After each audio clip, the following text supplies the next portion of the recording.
ನಮಸ್ಕಾರ ಎಲ್ಲರಿಗೂ trend with knowledge YouTube ಚಾನಲ್ಗೆ ಮತ್ತೊಮ್ಮೆ ಸ್ವಾಗತ. ಇವತ್ತಿನ ಒಂದು ವಿಡಿಯೋದಲ್ಲಿ ನಾವು BA 5th ಸೆಮ್ ಹಿಸ್ಟ್ರಿಯ 4ನೇ ಘಟಕದ ಮೊದಲನೇ ಪ್ರಶ್ನೆಯನ್ನು ನೋಡ್ತಾ ಇದ್ದೀವಿ. ಅದೇ ಲಾರ್ಡ್ ಲಿಂಟನ್ ಅವರ ಆಂತರಿಕ ಮತ್ತು ವಿದೇಶಾಂಗ ನೀತಿ.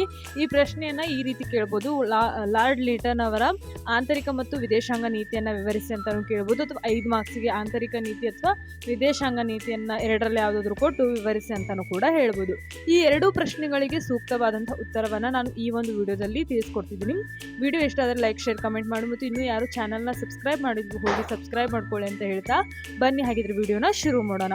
ಮೊದಲನೇದಾಗಿ ಬರೋದೇ ಪೀಠಿಕೆಯಲ್ಲಿ ನಾವು 1876ರಿಂದ 1880ರವರೆಗೆ ಭಾರತದ ವೈಸರಾಯ ಆಗಿ ಆಡಳಿತ ನಡೆಸಿದ ಲಾರ್ಡ್ ಲಿಂಟನ್ ಬ್ರಿಟಿಷ್ ಭಾರತದ ಇತಿಹಾಸದಲ್ಲಿ ಅತ್ಯಂತ ವಿವಾದಾತ್ಮಕ ಹಾಗೂ ಪ್ರತಿಗಾಮಿ ವೈಸರಾಯಿ ಎಂದೇ ಪ್ರಸಿದ್ಧಿಯಾಗಿದ್ದಾರೆ. ಪ್ರಸಿದ್ಧ ಕವಿ ಹಾಗೂ ಸಾಹಿತಿಯಾಗಿದ್ದ ಲಿಂಟನ್ ಸಾಮ್ರಾಜ್ಯಶಾಹಿ ನೀತಿಯ ತೀವ್ರ ಬೆಂಬಲಿಗರಾಗಿದ್ದರು. ಇವರ ಕಾಲಾವಧಿಯಲ್ಲಿ ಜಾರಿಗೆ ಬಂದ ಹಲವು ಆಂತರಿಕ ಮತ್ತು ವಿದೇಶಾಂಗ ನೀತಿಗಳು ಭಾರತೀಯರಲ್ಲಿ ತೀವ್ರ ಅಸಮಾಧಾನವನ್ನು ಮೂಡಿಸಿ ಭಾರತೀಯ ರಾಷ್ಟ್ರೀಯತೆಯ ಜಾಗೃತಿಗೆ ಪರೋಕ್ಷ ಕಾರಣವಾದವು. ಅದರಲ್ಲಿ ಮೊದಲನೇದಾಗಿ ಬರೋದು ಆಂತರಿಕ ನೀತಿ. ಇದರಲ್ಲಿ ಇವರದ್ದು ಆಂತರಿಕ ಮತ್ತು ವಿದೇಶಾಂಗ ನೀತಿ ಎರಡನ್ನೂ ಕೂಡ ನಾನು ವಿವರಣೆ ಮಾಡಿದ್ದೀನಿ. ಮೊದಲನೇದಾಗಿ ಆಂತರಿಕ ನೀತಿ. ಲಾರ್ಡ್ ಲಿಂಟನ್ ಅವರ ಆಂತರಿಕ ನೀತಿಗಳು ಮುಖ್ಯವಾಗಿ ಭಾರತೀಯರನ್ನು ಹತೋಟಿಯಲ್ಲಿಡಲು ಮತ್ತು ಬ್ರಿಟಿಷ್ ಸಾಮ್ರಾಜ್ಯಶಾಹಿಯನ್ನು ಗಟ್ಟಿಗೊಳಿಸಲು ರೂಪಿತವಾಗಿದ್ದವು. ಮೊದಲನೇ ಪಾಯಿಂಟು ಅಂದರೆ ಆಂತರಿಕ ನೀತಿಯಲ್ಲಿ ಮೊದಲನೇ ಪಾಯಿಂಟು 1876-78ರ ಭೀಕರ ಕ್ಷಾಮ ಮತ್ತು ಕ್ಷಾಮ ನೀತಿ. ಈ ಪಾಯಿಂಟ್ ಹಾಕಿನೇ ನಾವು ಬರೀಬೇಕು. ಲಿಂಟನ್ ಅವರ ಆಡಳಿತದ ಸಮಯದಲ್ಲಿ ಮದ್ರಾಸ್, ಮುಂಬೈ, ಮೈಸೂರು ಹಾಗೂ ಹೈದರಾಬಾದ್ ಭಾಗಗಳಲ್ಲಿ ಭೀಕರ ಬರಗಾಲ ಬಿತ್ತು. ಲಕ್ಷಾಂತರ ಜನರು ಹಸಿವಿನಿಂದ ಮರಣ ಹೊಂದಿದರು. ಪ್ರಾರಂಭದಲ್ಲಿ ಲಿಂಟನ್ ಈ ಕ್ಷಾಮವನ್ನು ನಿರ್ಲಕ್ಷಿಸಿದರು. ನಂತರ ಸರ್ ರಿಚರ್ಡ್ ಸ್ಟಾರ್ಚಿ ಅವರ ನೇತೃತ್ವದಲ್ಲಿ ಕ್ಷಾಮ ಆಯೋಗವನ್ನು ರಚಿಸಿ ಭವಿಷ್ಯದಲ್ಲಿ ಕ್ಷಾಮಗಳನ್ನು ಎದುರಿಸಲು ಕ್ಷಾಮ ನಿಧಿಯನ್ನು ಸ್ಥಾಪಿಸಿದರು. ಇದು ಮೊದಲನೇ ಪಾಯಿಂಟ್ಗೆ ವಿವರಣೆ. ಎರಡನೇ ಪಾಯಿಂಟು ದೆಹಲಿ ದರ್ಬಾರ್ 1877ರಲ್ಲಿ ದೇಶದಲ್ಲಿ ಲಕ್ಷಾಂತರ ಜನರು ಕ್ಷಾಮದಿಂದ ಸಾಯುತ್ತಿದ್ದಾಗ ಲಿಂಟನ್ 1877ರಲ್ಲಿ ವೈಭೋಗಯುತ ದೆಹಲಿ ದರ್ಬಾರ್ ಆಯೋಜಿಸಿ ಇಂಗ್ಲೆಂಡಿನ ರಾಣಿ ವಿಕ್ಟೋರಿಯಾರನ್ನು ಕೈಸರ್ ಇ ಹಿಂದ್ ಅಂದರೆ ಭಾರತದ ಚಕ್ರವರ್ತಿನಿ ಎಂದು ಘೋಷಿಸಿದರು. ಹಸಿವಿನಿಂದ ಬಳಲುತ್ತಿದ್ದ ಜನರ ದುಃಖವನ್ನು ನಿರ್ಲಕ್ಷಿಸಿ ದರ್ಬಾರಿಗೆ ಕೋಟ್ಯಾಂತರ ರೂಪಾಯಿ ವೆಚ್ಚ ಮಾಡಿದ್ದು ಭಾರತೀಯರ ಆಕ್ರೋಶಕ್ಕೆ ಕಾರಣವಾಯಿತು. ಮೂರನೇ ಪಾಯಿಂಟು ದೇಶೀಯ ಪತ್ರಿಕಾ ಕಾಯ್ದೆ. ಲಿಂಟನ್ ಆಡಳಿತದ ವಿಮರ್ಶೆ ಮಾಡುತ್ತಿದ್ದ ಭಾರತೀಯ ಭಾಷೆಯ ಪತ್ರಿಕೆಗಳ ಬಾಯಿ ಮುಚ್ಚಿಸಲು ಈ ಕಾಯ್ದೆಯನ್ನು ಜಾರಿಗೆ ತರಲಾಯಿತು.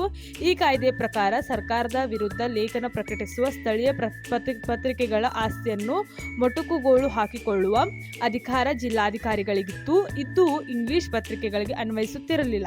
ಆದ್ದರಿಂದ ಇದನ್ನು ಗಾಯ್ ಕಾಯ್ದೆ ಎಂದು ಕರೆಯಲಾಗುತ್ತದೆ. ಇನ್ನು 4ನೇ ಪಾಯಿಂಟು ಶಸ್ತ್ರಾಸ್ತ್ರ ಕಾಯ್ದೆ. ಈ ಕಾಯ್ದೆಯ ಪ್ರಕಾರ ಯಾವುದೇ ಭಾರತೀಯನು ಪರವಾನಗಿ ಇಲ್ಲದೆ ಶಸ್ತ್ರಾಸ್ತ್ರಗಳನ್ನು ಹೊಂದುವುದು ಅಥವಾ ಸಾಗಿಸುವುದು ಅಪರಾಧವಾಗಿತ್ತು. ಆದರೆ ಯುರೋಪಿಯನ್ನರಿಗೆ ಈ ನಿಯಮದಿಂದ ವಿನಾಯಿತಿ ನೀಡಲಾಗಿತ್ತು. ಇದು ಭಾರತೀಯರ ಮೇಲಿನ ಜನಾಂಗೀಯ ತಾರತಮ್ಯವನ್ನು ಎತ್ತಿ ಹಿಡಿಯಿತು. ಇನ್ನು 5ನೇ ಪಾಯಿಂಟು ಸಿವಿಲ್ ಸೇವಾ ವಯೋಮಿತಿ ಕಡಿಮೆ. ಭಾರತೀಯರು ಭಾರತೀಯ ಸಿವಿಲ್ ಸೇವೆಗಳಿಗೆ ಆಯ್ಕೆ ಆಗುವುದನ್ನು ತಪ್ಪಿಸಲು ಪರೀಕ್ಷೆಗೆ ಹಾಜರಾಗುವ ಗರಿಷ್ಠ ವಯೋಮಿತಿಯನ್ನು 21ರಿಂದ 19 ವರ್ಷಕ್ಕೆ ಇಳಿಸಲಾಯಿತು. ಅಲ್ಲದೆ ಪರೀಕ್ಷೆಗಳು ಇಂಗ್ಲೆಂಡಿನಲ್ಲಿ ಮಾತ್ರ ನಡೆಯುತ್ತಿದ್ದರಿಂದ ಭಾರತೀಯ ಅಭ್ಯರ್ಥಿಗಳಿಗೆ ಇದು ದೊಡ್ಡ ಹೊಡೆತವಾಯಿತು. ಇನ್ನು 6ನೇದಾಗಿ ಆರ್ಥಿಕ ಮತ್ತು ಸುಂಕ ನೀತಿ. ಬ್ರಿಟನ್ನ ಮಾಂಚೆಸ್ಟರ್ ಬಟ್ಟೆ ಈ ಗಿರಣಿ ಮಾಲೀಕರ ಹಿತಾಸಕ್ತಿಗಳಿಗಾಗಿ ಇಂಗ್ಲೆಂಡಿನಿಂದ ಭಾರತಕ್ಕೆ ಆಮದು ಆಗುತ್ತಿದ್ದ ಹತ್ತಿ ಬಟ್ಟೆಗಳ ಮೇಲಿನ ಆಮದು ಸುಂಕವನ್ನು ರದ್ದುಗೊಳಿಸಿದರು. ಇದು ಭಾರತೀಯ ಜವಳಿ ಉದ್ಯಮಕ್ಕೆ ತೀವ್ರ ಹಾನಿ ಉಂಟು ಮಾಡಿತು. ಇದಿಷ್ಟು ಸ್ನೇಹಿತರೆ 6 ಪಾಯಿಂಟ್ಗಳನ್ನು ನಾವು ಈ ಲಿಂಟನ್ ರವರ ಆಂತರಿಕ ನೀತಿಯಲ್ಲಿ ನೋಡ್ತೀವಿ. ಇದನ್ನು 5 ಮಾರ್ಕ್ಸ್ ಕೇಳಿದರೆ ನಾವು ಇಷ್ಟು ಆಂತರಿಕ ನೀತಿಯ ಕುರಿತು ವಿವರಣೆಯನ್ನು ನೀಡಬೇಕಾಗುತ್ತೆ.